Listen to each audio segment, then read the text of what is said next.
and welcome to our look ahead at how newspapers and websites from around the world are covering the top story this hour, indeed this week, the situation in Ukraine. Joining me tonight, Annabel Denham from the think tank Institute of Economic Affairs, and also Professor Malcolm Chalmers, who is Deputy Director General of the Royal United Services Institute. Now, here in London, it is just after 10:30 in the evening, London time, so we're starting to get some of the first edition newspapers for British audiences and, of course, the international editions of papers like the Financial Times and the New York Times. And the international edition of the New York Times says invaders bear down on Kyiv, the capital of Ukraine. Its front page also asks the question, can the United States adapt to this new reality?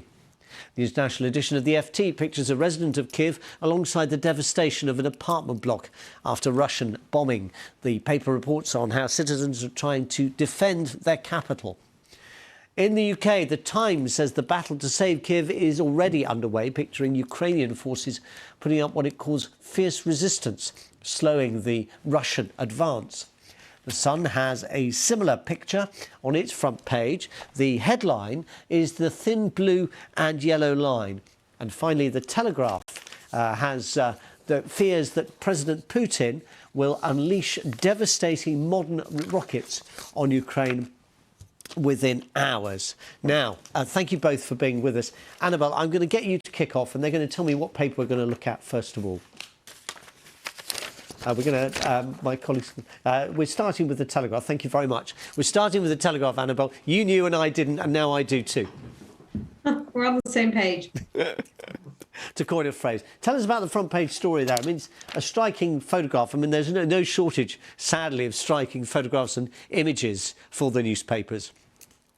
No, absolutely.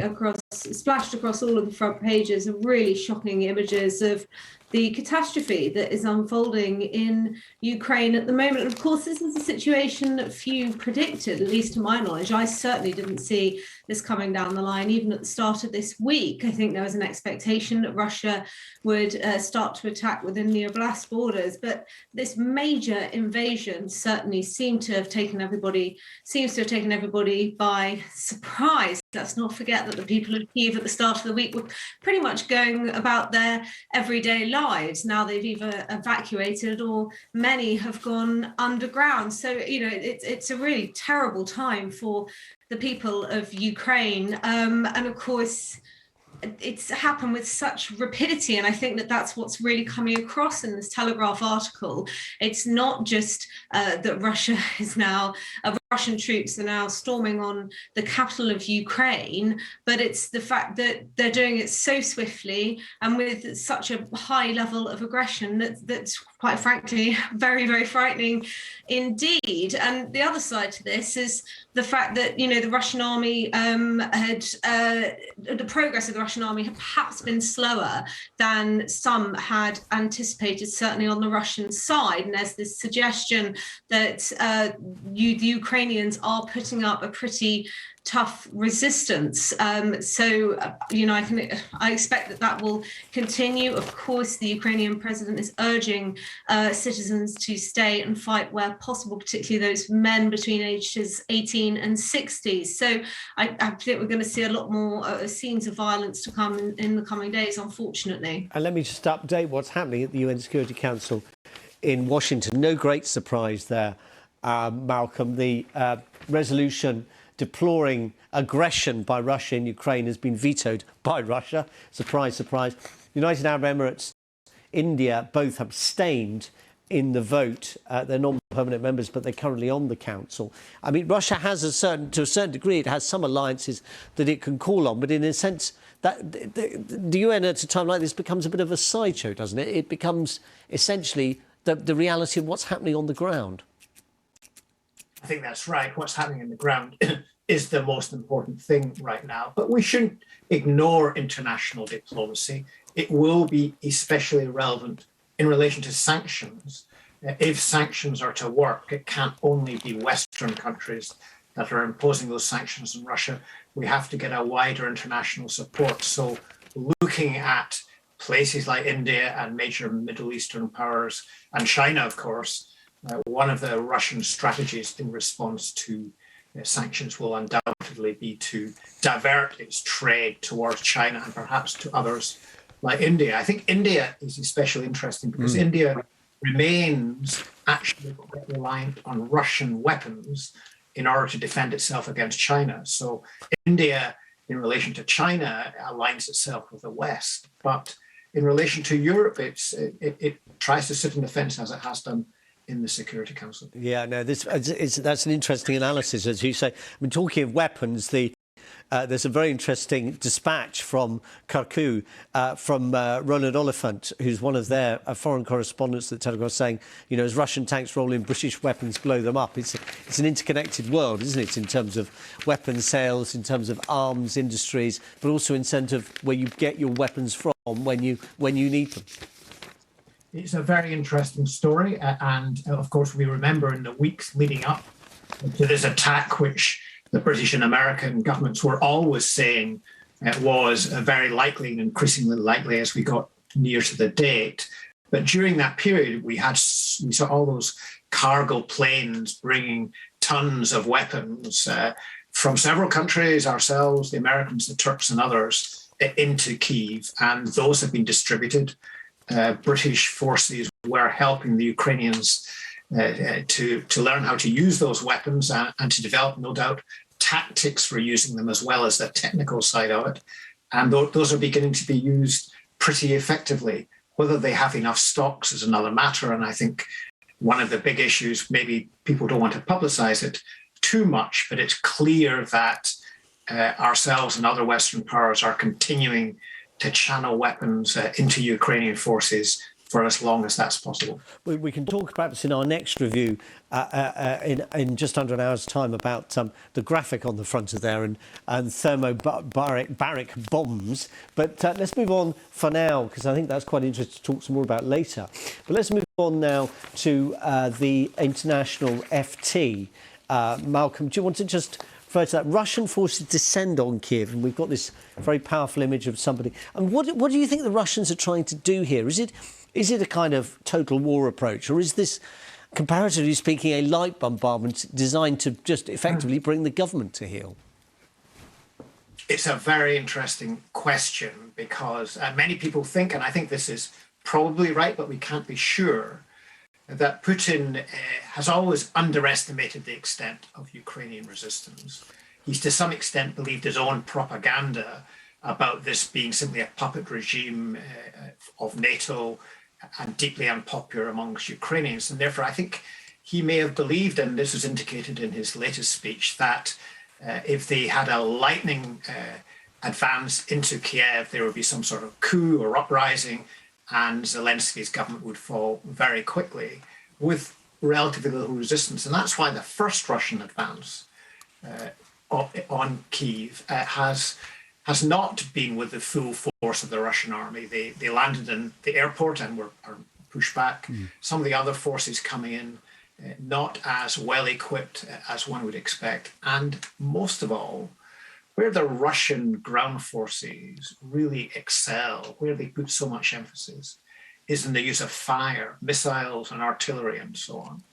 And there's been relatively little of that so far, perhaps because of some concern about civilian casualties. Now that's starting to change already, and I fear that as Ukrainian resistance proves greater than the Russians expected, that we'll see more and more use of relatively indiscriminate fire. So, but right now, I think the conflict in the first 2 days has not gone as well as the Russians had, I think, anticipated. Annabelle, it's a very striking photograph on the front of this, and it's a reminder, and worryingly in the context of what Malcolm is just saying, about the prospect that this could turn into carnage for people who were living very ordinary lives just a matter of 2 days ago.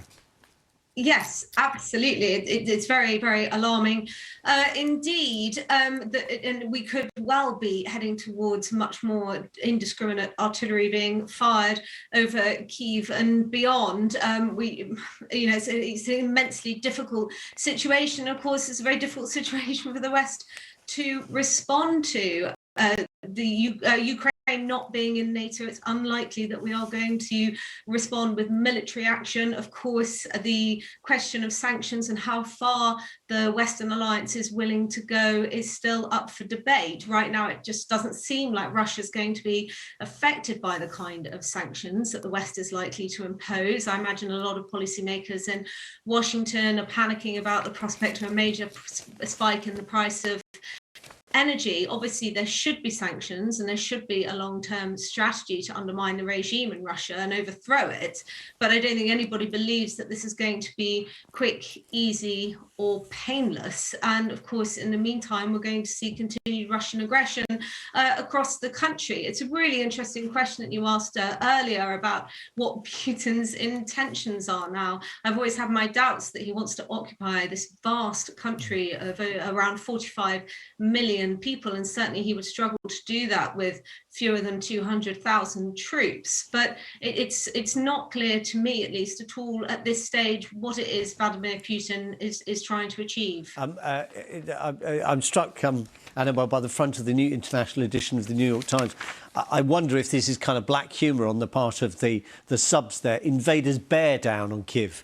I mean, we know what kind of bear they're referring to there, and again that very striking photograph. I should just bring an update of this is from our defence correspondent Jonathan Beale, who reports that the latest UK intelligence from the British Ministry of Defence is that Russia has likely conducted an amphibious landing in southern Ukraine between the cities of Melitopol and Mariupol, and that Ukraine itself, though, retains control of key cities. This, according to the British intelligence assessment by its Ministry of Defence, though it says that Russian forces are progressing towards Kyiv from multiple axes in an attempt to encircle the city. We're told by the President, Malcolm, that he expects them to attempt to storm the capital tonight, to use his words, or overnight Friday night into Saturday. But it sounds like they're keeping their options open if they're engaged in amphibious landings in the south as well. That's absolutely right. And one of the things about the Russian strategy is they're attacking Ukraine from almost every side. And that means they're not concentrating their forces. They're using their forces on, I think, 4 or 5 separate axes. And I think maybe there's an assumption there that, of course, it spreads the Ukrainian effort as well. But it's an assumption that the Ukrainian resistance won't be that great. And I think that's really important in terms of Putin's objective, whether it all adds up. It only adds up if he's able to establish some sort of puppet government, which then gets significant Ukrainian support. If this over time transforms into a conflict in which there are significant numbers of Ukrainians fighting with the Russians, then it's a very different ballgame. But without that, I mean, I agree entirely with Annabelle. It's not possible for the Russian army by itself to occupy such a large country. We're going to take a quick look at the front page of Le Monde, the French newspaper, which is reporting that UK to freeze the assets of President Putin and Sergei Lavrov, his foreign minister. We're starting to see that being repeated by other countries as well. We'll see what impact that would have. I'm sure both men are wise enough not to have that many assets that are associated with them personally abroad. But can we just end on the Sun front page? British newspaper, probably in its time the most popular selling of the British tabloid newspapers, the red tops, as they used to be known. The thin blue and yellow line, which of course is an allusion to Ukraine's independent flag, or the flag that it adopted more recent years. It's a very striking image, that, Malcolm. It is a very striking image of the Ukrainian soldiers lying close to each other with their rifles pointing to the other end of the bridge. I certainly hope that Ukrainian soldiers are not trying to defend themselves in such an exposed manner. A single shell could take them all out. I'm sure the Ukrainians have been well trained and well disciplined, and when Russians come down, Russian armored vehicles come down urban streets, they will be attacking them from hiding places and in surrounding buildings, not from the middle of the street. But yes, it's a very dramatic picture. Malcolm Chalmers and Annabelle, thank you both very much. We'll talk to you again in the next paper review here on BBC News. Those are the very latest headlines. We will be back shortly with weather and the main news.